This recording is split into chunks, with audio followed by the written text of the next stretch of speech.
Tensions rise as superpowers scrap for a piece of the Arctic. Why are tensions high in the Arctic? China and Russia challenge the Arctic order. Russia's Arctic militarization behind Trump's focus on Greenland. ये headlines पिछले कुछ महीनों की हैं जिसमें एक चीज common है, Arctic. Mark, we need that for international security, not just security, international. One way or the other, we're going to get it.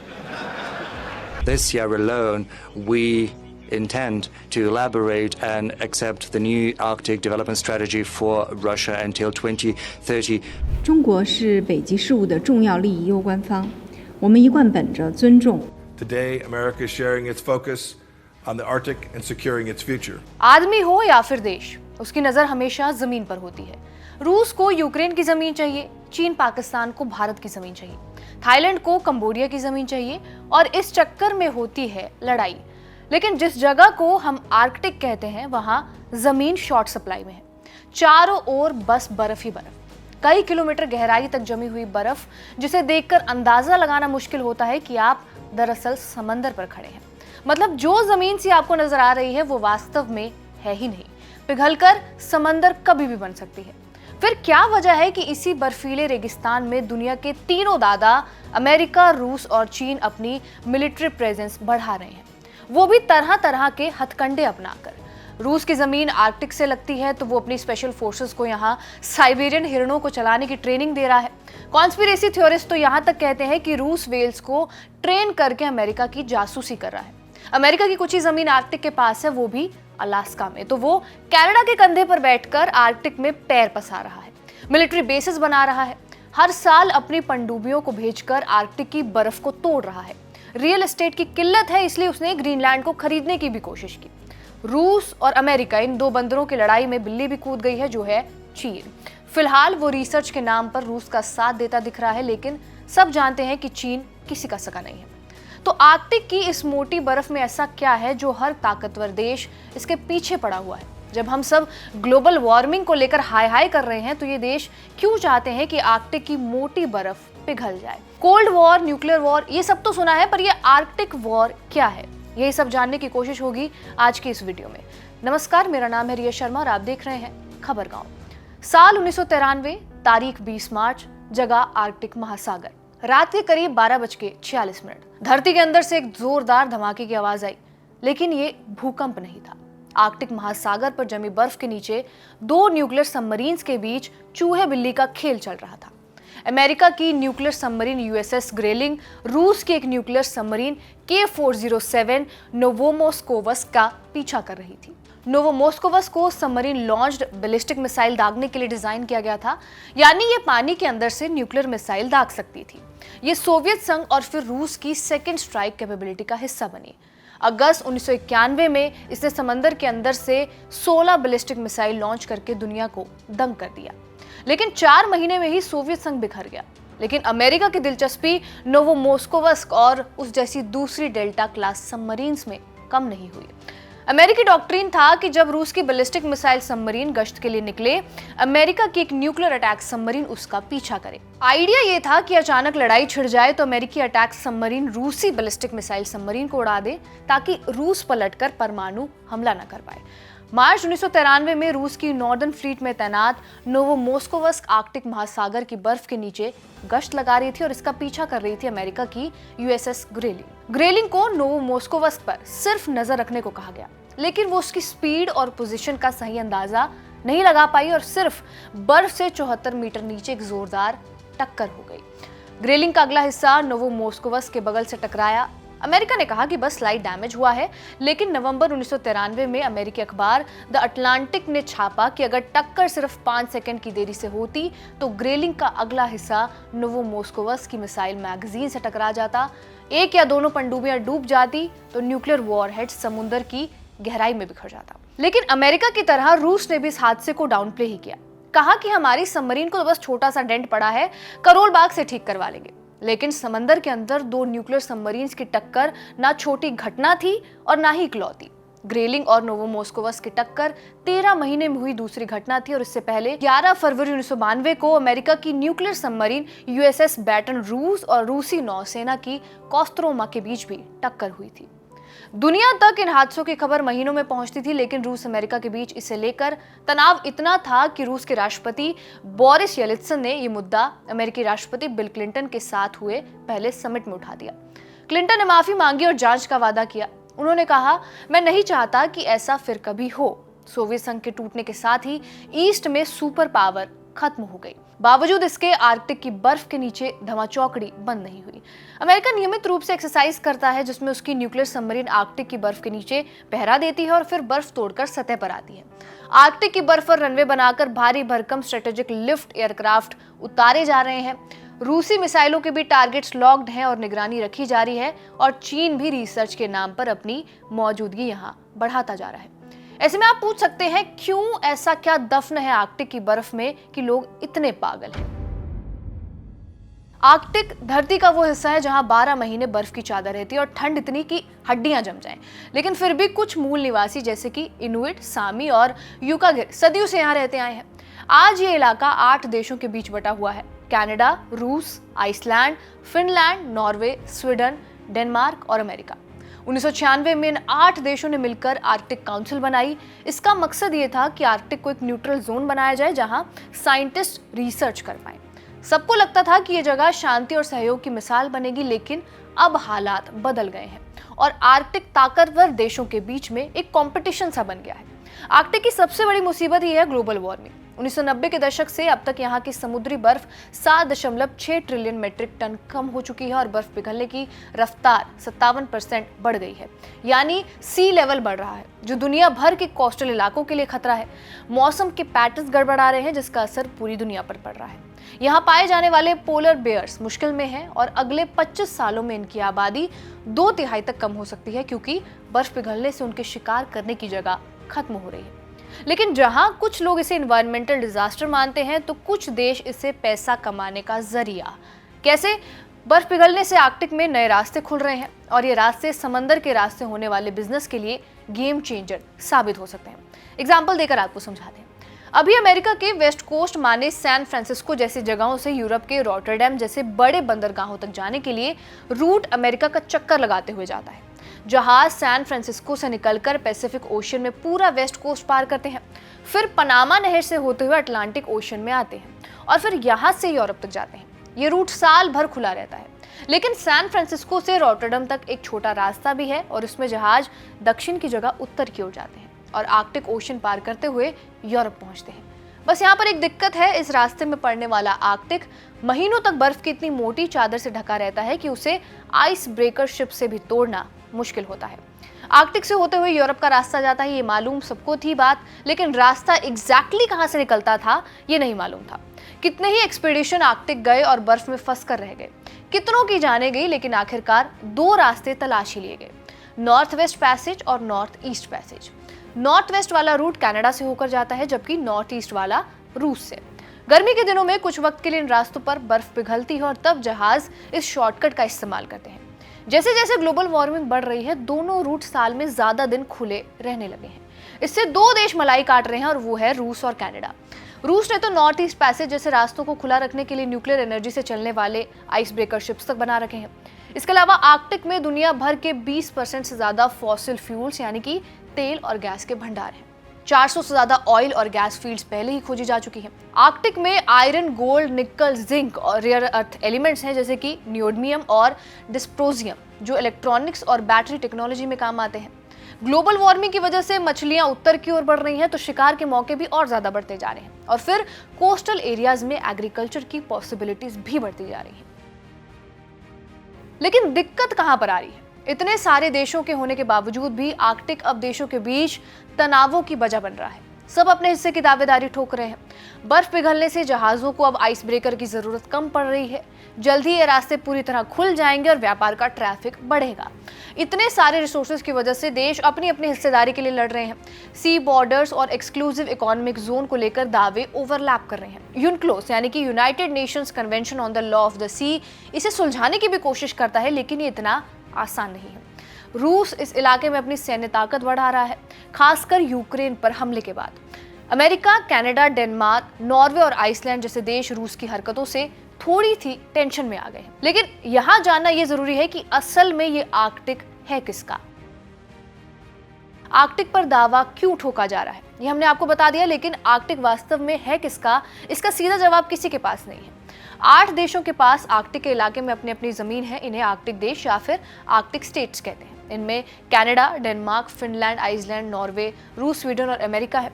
इनमें से 5 देश कनाडा, डेनमार्क, नॉर्वे, रूस और अमेरिका की सीमा आर्कटिक महासागर से लगती है, लेकिन बाकी 3 देश जो हैं फिनलैंड, आइसलैंड और स्वीडन का आर्कटिक महासागर से कोई भी सीधा कांटेक्ट नहीं है। रूस जो दुनिया का सबसे बड़ा देश है, आर्कटिक महासागर के 53% बाउंड्री पर फैला हुआ है। यहाँ 25 लाख लोग रहते हैं, जो पूरी दुनिया की आर्कटिक आबादी का लगभग आधा हिस्सा है। इसलिए इस इलाके में रूस का दबदबा है। अमेरिका की बात की जाए तो अमेरिका पहले एक आर्कटिक देश था ही नहीं। साल 1867 में अमेरिका ने रूस से अलास्का को खरीदा और इसे खरीदने के बाद अमेरिका भी एक आर्कटिक देश बन गया। अगर तब रूसियों को आर्कटिक का महत्व मालूम होता तो शायद वो अलास्का को कभी नहीं बेचते, लेकिन अब तो जो होना था वो हो चुका है।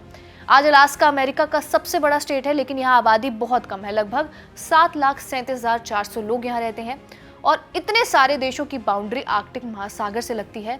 तो असल में आर्कटिक किसका होगा, इस पर किसका हक होगा, ये फैसला कौन लेगा? तो सुनिए। 17वीं सदी में ज्यादातर देशों ने एक नियम माना था कि जिसे फ्रीडम ऑफ सीज कहा गया। इसके मुताबिक कोई भी देश सिर्फ अपनी कोस्ट लाइन से थोड़ी दूरी तक ही समुद्र पर हक रख सकता है। बाकी का पूरा समुद्र सबका साझा यानी कि कॉमन प्रॉपर्टी होता है। सभी देश उसका इस्तेमाल कर सकते हैं, जैसे कि मछली पकड़ना हो गया, ट्रैवल करना हो गया। धीरे धीरे जब देशों के पास लंबी दूरी तक मछली पकड़ने वाले जहाज आ गए, तब कुछ देशों को यहाँ पर डर हुआ कि उनकी समुद्री मछलियों का खात्मा होता जा रहा है। फिर जब तेल कंपनियों ने गहरे समुद्र में ड्रिलिंग यानी कि तेल निकालने का काम शुरू किया और समुद्र की सतह पर खनिज जैसे कि मैंगनीज, हीरे या टिन मिलने लगे, तो ज्यादा समुद्री हिस्से पर दावा करने की होड़ लग गई। 1945 में अमेरिका ने सबसे पहले फ्रीडम ऑफ द सीज के नियम को तोड़ा और कहा कि वो अपने कॉन्टिनेंटल शेल्फ यानी कि तटीय इलाकों के नीचे फैली समुद्री जमीन तक के सभी रिसोर्सेज पर अपना हक रखेगा। इसके बाद और भी देशों ने ऐसा ही करना शुरू कर दिया। हर कोई अपनी सीमा को आगे बढ़ाकर समुद्री रिसोर्सेज पर दावा करने लगा। फिर इसके बाद यूएन को बीच में आना पड़ा। 1982 में यूएन ने एक अंतर्राष्ट्रीय समझौता तैयार किया जिसे लॉ ऑफ द सी कहा गया। इसमें 150 से ज्यादा देशों ने हिस्सा लिया और इसके तहत हर देश को अपनी तट रेखा से 200 नॉटिकल माइल्स यानी कि लगभग 370 किलोमीटर तक का समुद्री इलाका दिया गया, जिसमें वो समुद्र के ऊपर और नीचे के संसाधनों का इस्तेमाल कर सकते हैं। इस इलाके को एक्सक्लूसिव इकोनॉमिक जोन कहा जाता है। अमेरिका ने अब तक लॉ ऑफ द सी संधि पर साइन नहीं किए हैं और इसका विरोध करने वालों का कहना था कि ये अमेरिका की संप्रभुता को सीमित कर देगा। देशों ने अपनी बाउंड्रीज तय कर ली है, लेकिन आर्कटिक का कुछ हिस्सा ऐसा भी है जो इन देशों की सीमाओं से बाहर है, जिसे नॉर्थ पोल कहा जाता है। इस इलाके को पूरी मानवता की विरासत माना गया है। मतलब इस इलाके पर किसी एक देश का हक नहीं होगा, बल्कि पूरी दुनिया का हक होगा, लेकिन इसमें एक रास्ता रखा गया है। अगर कोई ये देश साबित कर दे कि उसके तट के पास जो समुद्री जमीन है वो 200 नॉटिकल माइल से भी आगे तक फैली हुई है, तो वो आर्कटिक के ज्यादा से ज्यादा हिस्से पर अपना हक जता सकता है। अब तक नॉर्वे, रूस, कनाडा और डेनमार्क ऐसा कर चुके हैं और ये सब इसलिए किया जा रहा है क्योंकि जैसे जैसे आर्कटिक की बर्फ पिघलेगी वैसे वैसे वहां पर तेल, गैस, खनिज और नए नए समुद्री रास्तों का रास्ता खुल जाएगा। ऐसे में जो देश वहां पहले से होंगे उन्हें सबसे ज्यादा फायदा मिलेगा। लेकिन इस रेस में सबसे आगे कौन है, या फिर यूं कहें कि आर्कटिक में किसकी फ्रंट वॉर पर लड़ाई चल रही है? आर्कटिक के रिसोर्सेज को पाने की रेस में अमेरिका, रूस और चीन सबसे आगे हैं, लेकिन रूस की तैयारी सबसे बेहतर है। क्यों रूस को ऐसा करना पड़ा? कारण सुनिए। फिनलैंड और स्वीडन 2023 और 24 में नेटो में शामिल हुए, जिससे 8 आर्कटिक देशों में से 7 अब नेटो के सदस्य हैं। अब रूस अकेला ऐसा देश रह गया है जो नेटो में शामिल नहीं है। इससे रूस की चिंता बढ़ गई है, क्योंकि रूस को लगता है कि उसे घेर लिया गया है। इसलिए वो आर्कटिक में अपनी सेना की ताकत को और बढ़ा रहा है और उसके लिए नेटो भी जवाब दे रहा है। नेटो इसके जवाब में क्या कर रहा है? नेटो अपनी ताकत दिखाने के लिए बड़ी मिलिट्री एक्सरसाइजेस कर रहा है, जैसे नॉर्डिक रिस्पॉन्स 24 एक्सरसाइज। इसमें 13 देशों के 20,000 सैनिक, 50 जहाज और 100 विमान शामिल थे, जिसमें फिनलैंड और स्वीडन भी थे। नेटो ने ज्वाइंट फोर्स कमांड नॉरफॉक बनाया है, जो आर्कटिक पर ध्यान देता है ताकि रक्षा और समुद्री रास्तों को खुला रखा जाए। इसके खिलाफ रूस की क्या तैयारी है? रूस आर्कटिक महासागर के 53% से ज्यादा तट पर कंट्रोल रखता है और उसने अपने पुराने सोवियत ठिकानों को फिर से खोला और नए सैन्य ठिकाने बनाना शुरू कर दिए। 2005 से रूस ने 475 नई सैन्य सुविधाएं बनाई, जिनमें 14 एयरपोर्ट और 6 गहरे पानी के पोर्ट शामिल हैं। रूस जीपीएस जैमिंग, इलेक्ट्रॉनिक हमले और समुद्री केबलों को नुकसान पहुंचाने जैसे तरीकों का भी इस्तेमाल करता है। 2022 में रॉयटर्स से बात करने वाले 4 आर्कटिक एक्सपर्ट्स ने ये कहा कि वेस्ट के देशों को आर्कटिक में रूस की सैन्य ताकत के बराबर आने में कम से कम 10 साल लगेंगे। 2023 में पुतिन ने रूसी नेवल परेड में अपनी नेवी के डॉक्ट्रिन के बदलने का ऐलान किया था। इसमें मेजर चीज भी यही थी कि आर्कटिक जो है उसके लिए रूस की नेवी काम करेगी। और पुतिन ही नहीं, रूस के पिछले लीडर्स भी आर्कटिक के लिए इतने ही पागल रहे हैं। लेकिन जब से व्लादिमीर पुतिन रूस के राष्ट्रपति बने, आर्कटिक उनके लिए विदेश नीति, सेना और इकोनॉमी का बड़ा खेल बन गया। सोवियत संघ टूटने के बाद से ही रूस ने आर्कटिक के रिसोर्सेज को और तेजी से भुनाना शुरू किया। 2000 की शुरुआत में तेल और गैस ने रूस की इकोनॉमी को फिर से खड़ा किया, देश में स्टेबिलिटी आई, पुतिन बड़े नेता बने और रूस ने यूरोप में अपनी खोई ताकत वापस लाने की कोशिश शुरू की। 2006 में रूस ने खुद को एनर्जी का सुपर पावर बनाने का प्लान बनाया ताकि G8 जैसे ग्रुप में उसकी जगह पक्की हो सके। आर्कटिक का तेल और गैस इस प्लान का बड़ा हिस्सा था। गर्मी बढ़ने से इन रिसोर्सेज तक पहुंचना आसान हो रहा था, जिससे रूस को यूरोप और एशिया में पैसा और ताकत दोनों मिल रही थी।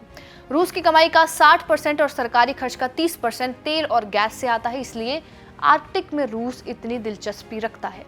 इससे मिले पैसे से पुतिन अपनी सत्ता को और मजबूत कर रहे हैं, रूस को फिर से महान बना रहे हैं और भविष्य की मुश्किलों के लिए पैसे जोड़ रहे हैं।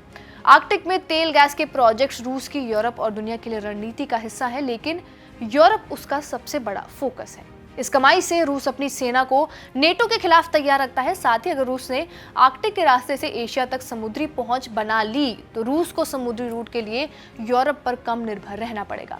इसलिए रूस चाहता है कि उसे आर्कटिक का जितना ज्यादा हिस्सा मिले उतना उसके लिए बेहतर होगा। साल 2007 में ही रूस के डाइवर्स ने आर्कटिक के नॉर्थ पोल के नीचे समुद्र में जाकर रूस का झंडा गाड़ा। रूस ने इस इलाके पर अपना दावा किया, लेकिन अभी तक रूस को ये इलाका पूरी तरह से मिला नहीं है। रूस इस इलाके को क्यों पाना चाहता है? रूस का मानना है कि इस इलाके से उसे 17.3 बिलियन टन तेल मिलेगा और इसके अलावा रूस को 85.1 ट्रिलियन टन गैस भी यहीं से मिलेगी। रूस के आर्कटिक में 3 बड़े सैन्य मकसद हैं। पहला, आर्कटिक के इलाके में बसे कोला पेनिनसुला पर अपनी न्यूक्लियर बैलिस्टिक मिसाइल सबमरीन को सुरक्षित रखना, जो नेटो के साथ किसी झगड़े में जवाबी हमले की ताकत देती है। रूसी नौसेना की नॉर्दर्न फ्लीट, जिसका हिस्सा नोवोमोस्कोवस्क भी है, वो भी यहीं पर तैनात है। नोवोमोस्कोवस्क के अलावा यहाँ कम से कम आधा डजन और न्यूक्लियर सबमरीन तैनात हैं, जो अपने साथ परमाणु मिसाइल लेकर चलती हैं। इनकी हिफाजत के लिए रूस अपने डिफेंस सिस्टम को मजबूत कर रहा है, निगरानी बढ़ा रहा है। और दूसरा, अगर नेटो के साथ किसी तरह का टकराव हुआ तो नॉर्थ अटलांटिक और यूरोप के आर्कटिक हिस्से में अपनी ताकत बनाए रखना। रूस की बाकी नौसेनाओं के मुकाबले उसकी नॉर्थ फ्लीट को बेरेंस, नॉर्वेजियन सी और अटलांटिक तक का सीधा रास्ता मिलता है।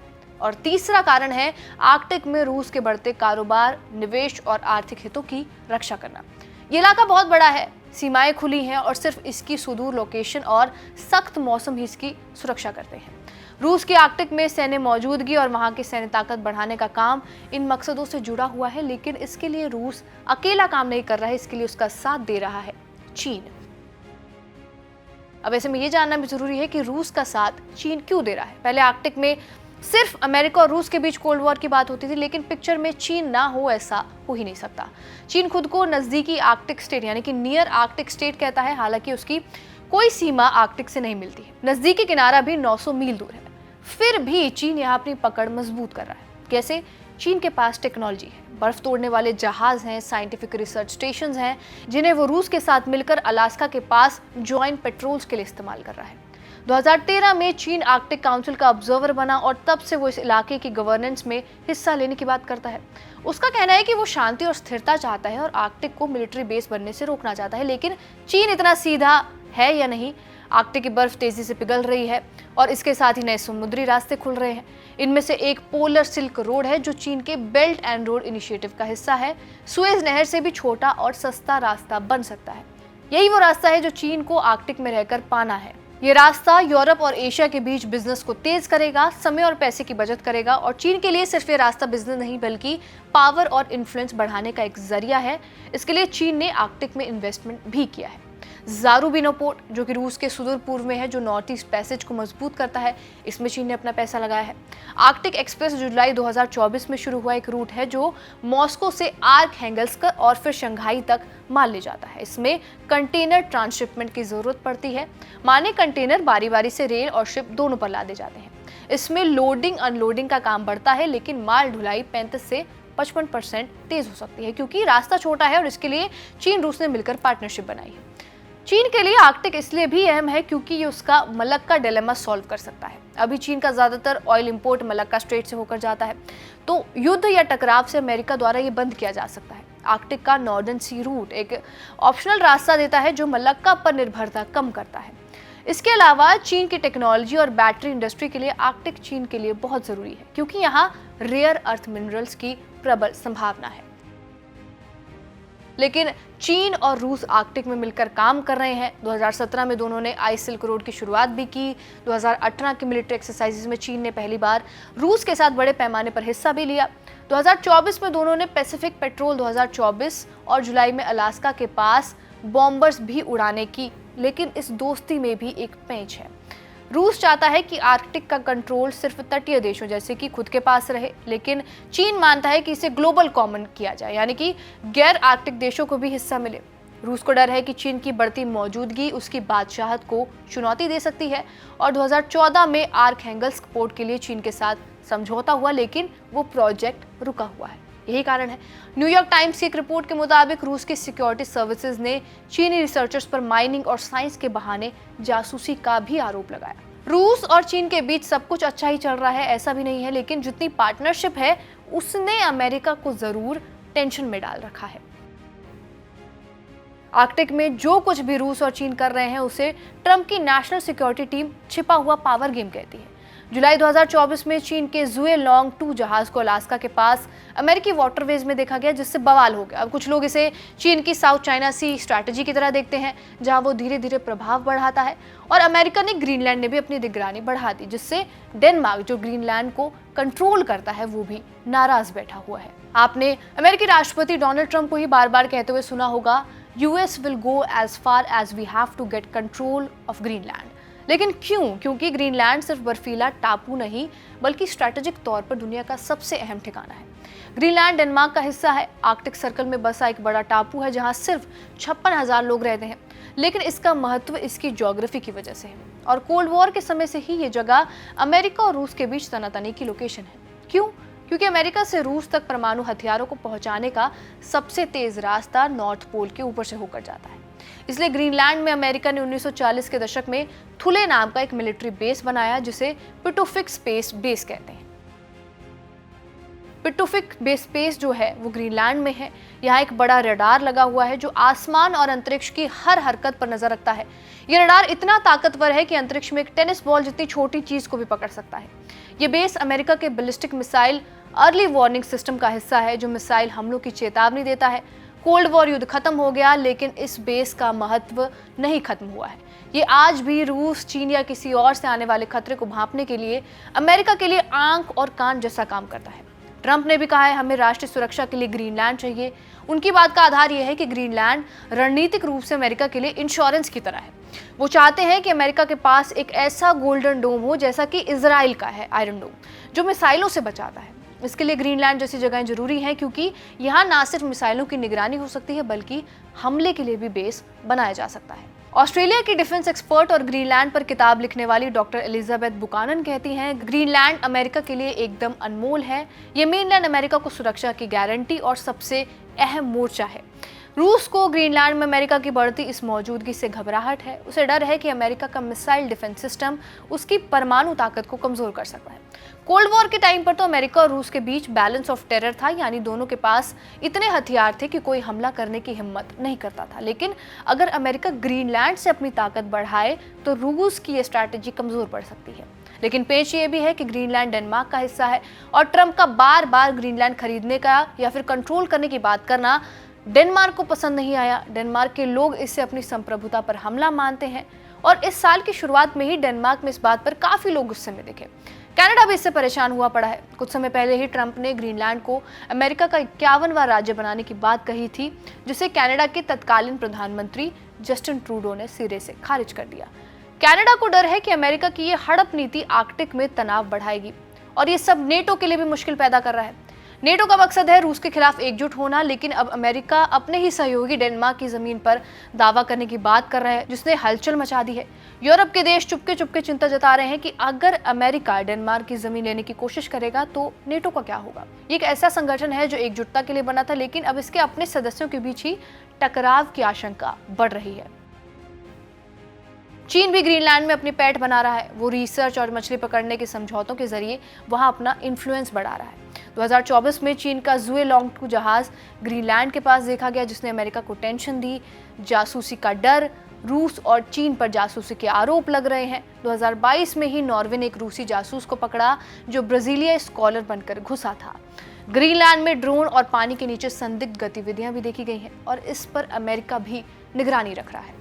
ट्रंप इसे अमेरिका की सुरक्षा के लिए अनमोल मानते हैं, लेकिन उनकी ये चाहत रूस को परेशान कर रही है, डेनमार्क को गुस्सा दिला रही है और नेटो में दरार डाल रही है। साथ ही चीन की चुपके चुपके घुसपैठ ने से खेल को ही और पेचीदा कर दिया है। ग्रीनलैंड की बर्फ के नीचे न सिर्फ तेल बल्कि एक नई जंग की आग भी सुलग रही है। ट्रंप, पुतिन और शी जिनपिंग, ये 3 लीडर्स हैं जो आर्कटिक की इस वॉर में फ्रंट फुट पर हैं। ब्रिटेन, कनाडा जैसे देश भी इसमें शामिल है, लेकिन वो अकेले नहीं बल्कि नेटो के साथ हैं। भारत जैसे देश जो खुद को उभरती हुई ताकत मानते हैं, वो भी आर्कटिक की तरफ देखते हैं, लेकिन अभी ये उतने बड़े प्लेयर नहीं हैं।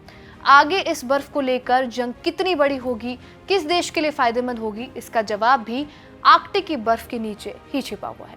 आर्कटिक टेंशन को लेकर, आर्कटिक वॉर को लेकर आपको ये वीडियो कैसा लगा, हमें कमेंट करके जरूर बताएं। कैमरे के पीछे है इरशाद, मेरा नाम है रिया। आप देखते रहिए खबरगांव।